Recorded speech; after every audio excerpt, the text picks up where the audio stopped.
ఎన్టీఆర్ జిల్లా గంపలగూడెం మండలంలోని నెమలి, ఊట్కూరు, పెనుగోలను పలు గ్రామాల్లో ఎన్నికల ప్రచారంలో Vijayawada MP Kesineni Nani, Tiruvuru YCP MLA అభ్యర్థి నల్లగట్ల స్వామి దాస్ పాల్గొన్నారు.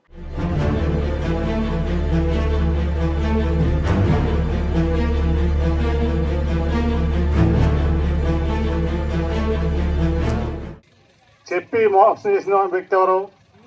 చంద్రబాబు నాయుడు. 650 హామీలు ఇచ్చారు 2014లో. నేను సోహన్ దాస్ గారు కూడా ఆ పార్టీలోనే అప్పుడు. మొత్తం పచ్చి మోసం, ఒక్క హామీ నెరవేర్చలా. అదే జగన్ గారు చెప్పినవి చేశాడు, చెప్పనివి చేశాడు. మనకు అవునా? ఆసరా ఇచ్చాడా? మీకు చేయూత ఇచ్చాడా? అమ్మఒడి ఇచ్చాడా? మీ పిల్లలకి బ్రహ్మాండమైన చదువు చెప్పిస్తున్నాడా? బళ్ళన్నీ బాగు చేయించి ఇంగ్లీష్ మీడియం చెప్పిస్తున్నాడా? మీకు వైద్యం ఉచితంగా చేపిస్తున్నాడా? అట్లా అన్నీ ఎవరికి ఏం కావాలో అవన్నీ కూడా చేసే వ్యక్తి మన జగన్మోహన్ రెడ్డి గారు. కాబట్టి ఆయన మళ్ళీ మనం గెలిపించుకోవాలి. ఆయన ఇక్కడ మన స్వామిదాస్ గారిని ఇక్కడ ఎమ్మెల్యేగా అభ్యర్థిగా నిలబెట్టారు.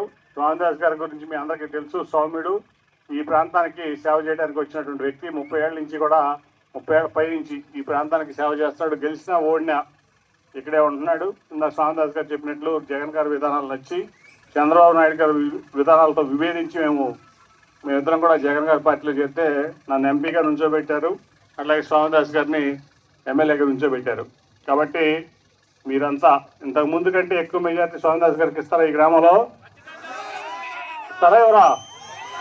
మరి నాకు థ్యాంక్ యూ. అంతకంటే ఎక్కువ హామీలు అమలు చేసిన వ్యక్తి జగన్మోహన్ రెడ్డి అని కొనియాడారు. ప్రతి ఒక్క వర్గాన్ని, ప్రతి ప్రాంతాన్ని సమానంగా చూసిన వ్యక్తి, అభివృద్ధి చేసిన వ్యక్తి సీఎం జగన్ అన్నారు. రాష్ట్రంలో 175కు 175 స్థానాలు గెలుస్తున్నామని ధీమా వ్యక్తం చేశారు. తిరువూరు వైసీపీ ఎమ్మెల్యే అభ్యర్థి నల్లగట్ల స్వామిదాస్ మాట్లాడుతూ, తిరువూరులో నా గెలుపు, విజయవాడ ఎంపీగా కేశినేని గెలుపును ఎవరూ ఆపలేరన్నారు. మా నాన్నగారు గతంలో టాటా ట్రస్ట్ పెట్టి ఎంతో మంది పేద ప్రజలకి సాయం చేశారు. పోయినసారి ప్రతిసారి నెమల్లో 300 నుంచి 350 మెజార్టీ వస్తుంటే ఎంపీకి వచ్చే వరకు 50 ఓట్లు తగ్గుతున్నాయి. పోయినసారి తగ్గినాయి. ఎందుకని ఆలోచిస్తే పక్కన ఉన్నోడే టాటా ట్రస్ట్ ఉపయోగించుకుని ఓటేయలే. నా పక్కన ఉన్నోడే నాన్నగారికి ఓటేశారు. అంటే పని చేస్తే ఎవరికైనా ఓటేస్తారు అనేది ఇది నిదర్శనం. అలానే ఇప్పుడు జగన్ గారు కూడా ప్రతి పథకం కూడా పార్టీలకు అతీతంగా, ఏ రాజకీయాలకు అతీతంగా, వర్గాలకు అతీతంగా పనిచేసి వాలంటీర్లు పెట్టి, సచివాలయ వ్యవస్థ పెట్టి మనకి ఎంతో మేలు చేసి ప్రతి ఇంటికి ఏదో ఒక పథకం అమలు చేశారు.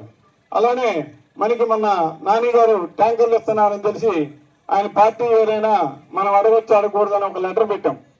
లెటర్ పెడితే వెంటనే స్పందించి ఫోన్ చేసి మీకు ట్యాంకర్ ఇస్తున్నాం తీసుకెళ్ళండి అన్నారు. అది చాలా సంతోషం వేసింది. ఏ పార్టీ అయితేంది, అది ఎంపీ నిధులు ఇస్తున్నారు.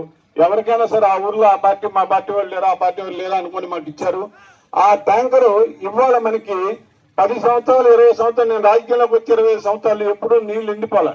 ఏట్లో 6 బోర్లు ఎండిపోయినాయి. ఎండిపోయిన తరుణంలో నాని గారు ఇచ్చిన ట్యాంకర్లు అప్పుడు మనకి దిక్కులేదు. ఇవాళ 2 ట్యాంకర్లు పెట్టి ఉమ్మడి రూపాయలు ట్యాంకర్ అడిగి అది ఇది కలిపి ఇవాళకి 15-20 రోజుల నుంచి మీరు దాదాపు ఇచ్చారంటే వాళ్ళ కేసీఆర్ నాని గారిని మనం ఎందుకు చెప్పుకున్నాం? వాస్తవాలపై నిలబడటం, చెప్పింది చేయటం ఒక సీఎం జగన్కే సాధ్యమని పేర్కొన్నారు. ప్రజలు వాస్తవాలను గమనించాలి.